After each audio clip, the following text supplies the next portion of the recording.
मंत्री, आज संपूर्ण भारत में प्रत्येक ज़िले में, प्रत्येक स्टेट में और आज फरीदाबाद ज़िले में भी सभी कर्मचारी पहुंचे हैं यहाँ पर एमसीएफ मुख्यालय। तो क्या कहना चाहेंगे सर, जो इतनी जो जन विरोधी, कर्मचारी विरोधी और राष्ट्र विरोधी जो नीतियां हैं उस पर क्या आगे कार्रवाई रहेगी जी? ये आज जो हड़ताल संपूर्ण भारत में है जी, ये हड़ताल इस भारत देश की राजनीति की दिशा बदलेगी, दशा बदलेगी, क्योंकि केंद्र सरकार ने जो हमारे नवरत्न उपक्रम हमारे देश को दुनिया में आर्थिक रूप से मजबूत करने वाले जो हमारे उद्योग उनको बेचने का काम किया। निगम के हमारे चालक साथी कर्मचारियों की पुरानी पेंशन बंद करना सरकार का घोर निंदनीय काम है। 8वें वेतन आयोग की घोषणा की, अभी तक कमेटी नहीं बनाई और 8वें वेतन आयोग से सेवानिवृत्त कर्मचारियों को वंचित करना सरकार का घोर निंदनीय काम है। सरकार ने विभाग जो जन सेवा के लिए बनाए उनको प्राइवेट हाथों में दे दिया, उनका व्यवसायीकरण कर दिया। इसलिए आज गरीब का बच्चा, गरीब शिक्षा से वंचित है, इलाज से तड़प करके बिना इलाज के मर रहा है, उसके पास में संसाधन नहीं है, महंगाई बढ़ा दी है। सरकार दावा करती है देश में 85 करोड़ लोगों को 5 किलो अनाज दे रहे हैं। वहाँ भी सरसों का जो तेल पहले 40 रुपए की 2 बोतल मिलती थी, अब वो 100 रुपए की कर दी। चौतरफा मार जनता पर। किसान 13 महीने लड़े, 700 लोग बलिदान हो गए, लेकिन आज तक उनको न्यूनतम फसल का मूल्य नहीं मिला। आज भी वो गरीबी और भूखमरी, लाचारी, बेचारी से जूझ रहे हैं। सरकार सफाई अभियान के नाम पर सीवर और सफाई कर्मचारियों का शोषण कर रही है। आए दिन सीवर में मौतें हो रही है। न्यूनतम वेतन में 5 साल से बढ़ोतरी नहीं है। 26,000 की बढ़ोतरी हम चाहते हैं। तमाम खाली पदों पर सरकार पक्की भर्ती करे, ठेकेदारी प्रथा को बंद करे, निजीकरण पर रोक लगाए। नहीं लगाएगी तो आने वाले दिनों में ये सभी यूनियनें मिलकर बड़ा आंदोलन करेंगे। जो काले कानून थोप रहे हैं कि जो कर्मचारी के 8 घंटे की बजाय 12 घंटे काम के बढ़ाए जा रहे हैं और उनका भी कोई पगार नहीं बढ़ाई जा रही है। अभी हमारे बड़े साथियों ने बोला जो ये हड़ताल है, इस हड़ताल का जो प्रमुख मुद्दा है वो है श्रम जो कानून है उनको खत्म करके जो 4 श्रम कोड बनाए जा रहे हैं। लगभग 400 से ज़्यादा श्रम कानून है और अधिनियम है।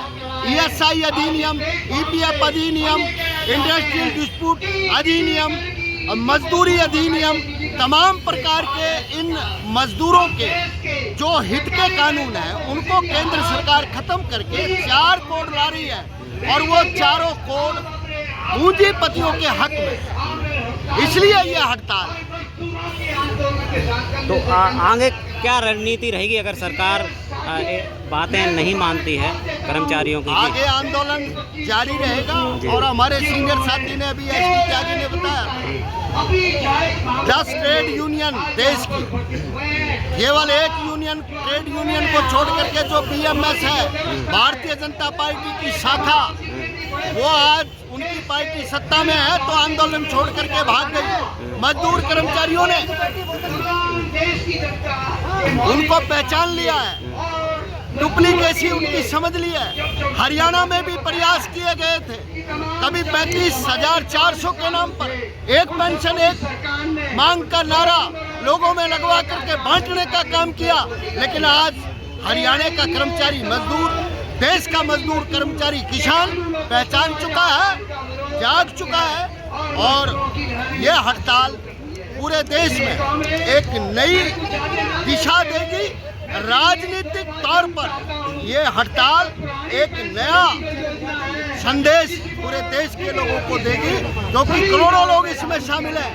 एक कर्मचारी के पीछे मैक्सिमम सरकार के नियम अनुसार 5 लोग होते हैं।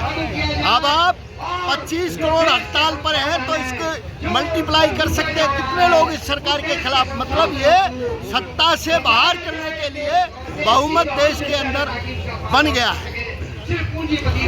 प्रधान हेमलता बोलेंगी, उसके बाद साथी सुधा पाल, फिर देवेंद्र शर्मा तैयार हैं आंगनबाड़ी वर्कर की। अध्यक्ष मंडल और संचालनकर्ता मंच पर सभी आदरणीय नेतागण उपस्थित और मेरे सभी साथी, सभी महिला कर्मचारी, सभी का आज की इस हड़ताल में आने पर बहुत बहुत धन्यवाद। जैसा कि हम सबको उम्मीद थी कि हमारी एक ऐतिहासिक हड़ताल होगी, तो ये एक ऐतिहासिक हड़ताल है। और जो ये देशव्यापी हड़ताल है, आज की देशव्यापी हड़ताल में 9 लाख आशा। अब सीटू के नेता विजय झा अपनी बात को रखेंगे। के मार से आम जनता बेहाल है। आज बेरोजगारी की मार से वो नौजवान दर दर की ठोकरें खा रहा है और आत्महत्या करने के लिए मजबूर है। आज हड़ताल इस बात के लिए है, जो ठेके पे काम कर रहे हैं वो कच्चे नौकरी पे हैं, उनकी पक्का होने की गारंटी नहीं है। ये इसी बात के लिए हड़ताल है। हड़ताल इसलिए है कि लोग छात्र के पास इतने, माँ बाप के पास इतने पैसे नहीं है कि वो अपने बच्चे को इंजीनियर और डॉक्टर बना सके, डॉक्टर और इंजीनियर की पढ़ाई करा सके। ये है आज स्वास्थ्य व्यवस्था चरमरा रही है। कहीं उन हॉस्पिटलों में जाइए, उन हॉस्पिटलों में जाइए तो आपको क्या मिलेगा? कभी नर्स नहीं है तो कभी डॉक्टर नहीं है, तो कभी एक्सरे खराब है तो कभी जो है अल्ट्रासाउंड खराब है। और इसीलिए मरीज जो है सरकारी हॉस्पिटल में जा रहे हैं तो धक्के खा रहे हैं, धक्के।